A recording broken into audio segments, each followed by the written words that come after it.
మనం రోడ్డు మీదకి తేవాలంటే బ్యాటరీ అంతంత కీలకం. ఇంతకుముందే అమరాజా బ్యాటరీస్ కంపెనీని మన జిల్లాలో మనం ప్రారంభించుకున్నాం. నైపుణ్యం పెరిగింది, దేశాల మీద పోటీ పెరిగింది. ఒకప్పుడు మనం అమెరికా వైపు చూసేటోళ్ళం. ఈరోజు మన ఉద్యోగ ఉపాధి అవకాశాలు German, Japan, south Korea, China లాంటి దేశాలల్లో పెద్ద పెద్ద ఉద్యోగాలు ఉన్నాయి. మన కాళ్ళ మీద మనం నిలబడే అవకాశాలు ఉన్నాయి. అందుకే మా టీచర్లకు అందరికి విజ్ఞప్తి చేస్తున్నా, పిల్లలకు జర్మన్, జపాన్ లాంగ్వేజ్ నేర్పండి, సౌత్ కొరియన్ లాంగ్వేజ్ నేర్పండి. బేసిక్స్ వస్తే కూడా నెలకు 2 లక్షల రూపాయలు సంపాదించుకునే పరిస్థితి ఈరోజు ఉన్నది. ఒకప్పుడు మీరందరూ చూసిండ్రు, ఐఏఎస్లు, ఐపీఎస్లు విదేశాలకు పోయేటోళ్ళు స్టడీ టూర్ అని. ఈసారి టీచర్లను విదేశాలకు పంపించడం, అక్కడున్న విద్యా వ్యవస్థను స్టడీ చేసి పిల్లలకు మంచి విద్యను అందించడానికి. పోయిన సంవత్సరం నాకు తెలిసి 50 మంది టీచర్లను విదేశాలకు పంపించి స్టడీ చేయించినాం.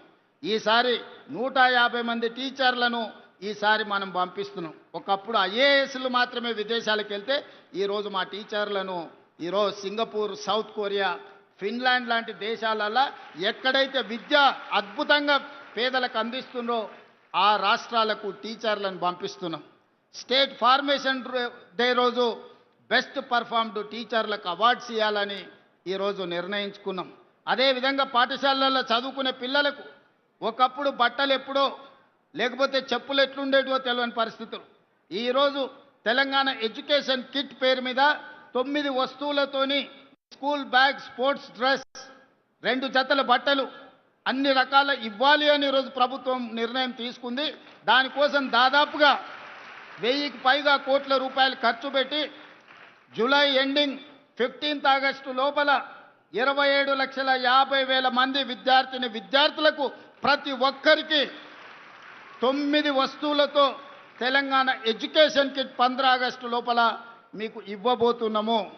27.5 లక్షల మంది విద్యార్థుల అభిప్రాయం వాట్సాప్లో లోడ్ చేసి మీకు వచ్చిన వస్తువులు బాగున్నాయా, బాగలేవా, మీ అభిప్రాయాలు చెప్పే విధంగా ఈరోజు విద్యాశాఖను తీర్చిదిద్దుతున్నాం.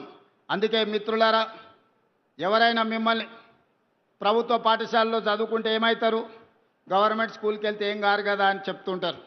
మీరు ఒక్క మాట చెప్పండి, ఆ విధంగా మాట్లాడే బంధువులకైనా, మిత్రులకైనా, ఎవరికైనా, ప్రభుత్వ పాఠశాలలో చదువుకుంటే తెలంగాణ రాష్ట్రానికి ముఖ్యమంత్రి కావచ్చని నన్ను చూపించండి. నేను ఎక్కడి నుంచో ఊడిపడలే, నేను ఆకాశంలో నుంచి అద్భుతంగా కిందికి రాలే. ఇక్కడనే పక్కలున్న వనపర్తిలో ప్రభుత్వ పాఠశాలలో చదువుకొని తెలంగాణ రాష్ట్రానికి ముఖ్యమంత్రి అయినా ఇది నాకు గర్వకారణం. 1984 ఎన్నికల్లో నా ఇంటర్మీడియట్ ఫస్ట్ ఇయర్లో ఉన్నప్పుడు డాక్టర్ జిల్లెల చిన్నారెడ్డి గారికి యూత్ కాంగ్రెస్ ప్రెసిడెంట్కి ఎమ్మెల్యే టికెట్ ఇస్తే చిన్నారెడ్డి గారిని గెలిపించండి అని ఈ కొత్తకోట నుంచి మొదలు పెడితే ఈ నియోజకవర్గం మొత్తం గోడల మీద రాసి చిన్నారెడ్డి గారిని గెలిపించండి అని ఎన్నికల్లో ప్రచారం చేసిన నేను. ప్రభుత్వ పాఠశాలలను ఎవరైనా చిన్న చూపు చూస్తే వాకిటి శ్రీహరి గారిని, జూపల్లి కృష్ణారావు గారిని, డాక్టర్ జిల్లెల చిన్నారెడ్డి గారిని మీరు చూపించండి. ప్రభుత్వ పాఠశాలలో చదువుకుంటే మంత్రులే కాదు డాక్టర్లు కావచ్చు, రాణించవచ్చు. ఆ పైన ఇంకేదన్నా మాట్లాడితే మీ రేవంత్ అన్నను చూపించండి, తెలంగాణ రాష్ట్రానికి ముఖ్యమంత్రి అవుతాడని. ఈ ప్రభుత్వ పాఠశాలలే తెలంగాణ పునర్నిర్మాణంలో అత్యంత క్రియాశీలక పాత్ర పోషించాలి. ఈ ప్రభుత్వ పాఠశాలల నుంచి వచ్చిన ఈ పిల్లలే డాక్టర్లు, లాయర్లు, ఇంజనీర్లుగా, సైంటిస్టులుగా రాణించాలి. ఈరోజు పలుగు పారబట్టిన ఈ చేతులే కలం పట్టాలి, తెలంగాణ తలరాతను మార్వాలి. 3 ఎకరాల భూమో, ఇందిరమ్మ ఇల్లో, షాదీ ముబారకో మన భవిష్యత్తులో కొంతనే మేలు చేస్తాయి. కానీ ఈరోజు మీరు చదువుకుంటున్న ఈ చదువు, ప్రభుత్వం అందిస్తున్న ఉదయం పూట పెట్టే టిఫిన్ కావచ్చు, మధ్యాహ్నం పెట్టే భోజనం కావచ్చు, దీన్ని పూర్తిగా సద్వినియోగం చేసుకొని చదవండి, రాణించండి. రాణిస్తే ఉజ్వల భవిష్యత్తు ఉంటుంది. మన భవిష్యత్తుకు చదువు ఒక్కటే మన జీవితాన్ని వెలుగులు నింపుతుంది. అందుకే ఇక్కడికి వచ్చిన ప్రతి విద్యార్థులకు నేను చెప్పదలుచుకున్నది ఒకటే, ఇవాళ మనం స్పోర్ట్స్ పాలసీ తీసుకొచ్చినాం.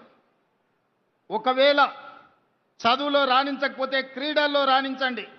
సిరాజుద్దీన్ వరల్డ్ కప్ క్రికెట్లో సాధించిన సిరాజుద్దీన్ చదువుకున్నది ఇంటర్మీడియట్ ఫెయిల్, 10th పాస్ అయి ఇంటర్ ఫెయిల్ అయింది. అతనికి ఒక రకంగా చూస్తే కానిస్టేబుల్ ఉద్యోగానికి కూడా అర్హత లేదు. కానీ అదే సిరాజుద్దీన్ క్రీడల్లో క్రికెట్లో రాణిస్తే గ్రూప్ 1 డిఎస్పీ జాబు చట్టాన్ని మొత్తం సవరించి తెలంగాణ రాష్ట్రం ఉద్యోగం ఇచ్చింది. నిఖత్ జరీన్ మైనారిటీ అమ్మాయి, తండ్రి ఆర్థిక పరిస్థితి లేదు, నిజామాబాద్ టౌన్లో అత్యంత వెనుకబడిన కుటుంబం. కానీ అమ్మాయి బాక్సింగ్లో ఛాంపియన్షిప్ సాధిస్తే గ్రూప్ 1 డిఎస్పీ జాబ్ నిఖత్ జరీన్కు తెలంగాణ రాష్ట్ర ప్రభుత్వం ఇచ్చింది. దీప్తి జువాన్జీ పారా ఒలింపిక్స్లో మెడల్ సాధిస్తే గ్రూప్ 2 జాబ్ ఇచ్చినాం. ఇట్లా చాలా మందికి మొన్న ఈషా సింగ్కు 3 కోట్ల రూపాయలు ఇచ్చినాం షూటింగ్లో గోల్డ్ మెడల్స్ సాధిస్తే. అందుకే గ్రామీణ ప్రాంతాలలో ఉన్న మట్టిలో మాణిక్యాలను క్రీడాకారులుగా రాణించండి. చదువులో రాణిస్తే సరే, చదువు లేకపోతే మైదానాలలో పోటీ పడండి, క్రీడల్లో రాణించండి. మీ భవిష్యత్తుకు నాది హామీ. మిమ్మల్ని తీర్చిదిద్ది మిమ్మల్ని ఉన్నత మార్గాన నడిపించే బాధ్యత తెలంగాణ రాష్ట్ర ప్రభుత్వం తీసుకుంటుంది. ఈ జిల్లాలో మనం IIIT ఇచ్చుకున్నాం, ఈ జిల్లాలో ఇంజనీరింగ్ కాలేజ్ ఇచ్చుకున్నాం, ఈ జిల్లాలో 14 యంగ్ ఇండియా ఇంటిగ్రేటెడ్ స్కూల్స్ ఇచ్చినాం, ఈ జిల్లాలో 14 Telangana residential school, Telangana high స్కూల్స్ని ఇచ్చుకున్నాం. నర్సరీ టు 12th క్లాస్ వరకు బ్రేక్ఫాస్ట్ లంచ్తో పాటు ఒక మోడల్ తెలంగాణలో ఈరోజు ఎడ్యుకేషన్ పాలసీనే మనము ఈరోజు నిర్వహించుకుంటున్నాం. అందుకే మిత్రులారా, విద్యాశాఖ నా దగ్గరనే ఉంది. ఈనాడు ఒక విద్యార్థి మీద రాష్ట్ర ప్రభుత్వం పెడుతున్న ఖర్చు 1,08,000 రూపాయలు. ఇక్కడున్న విద్యార్థులకు ఎవరికి తెలియదు. ఒక్కొక్క విద్యార్థిని మీద ఇక్కడ కూర్చున్న ఆడపిల్లల మీద రాష్ట్ర ప్రభుత్వం పెడుతున్న ఖర్చు సంవత్సరానికి 1,08,000 రూపాయలు ఈరోజు మీ మీద ఖర్చు పెడుతుంది రాష్ట్ర ప్రభుత్వం. మరి ప్రభుత్వం ఇంత పెద్ద ఎత్తున మీకోసం నిధులు కేటాయించి మౌలిక వసతులను అందించి మిమ్మల్ని చదివిస్తున్నప్పుడు మీరు జీవితంలో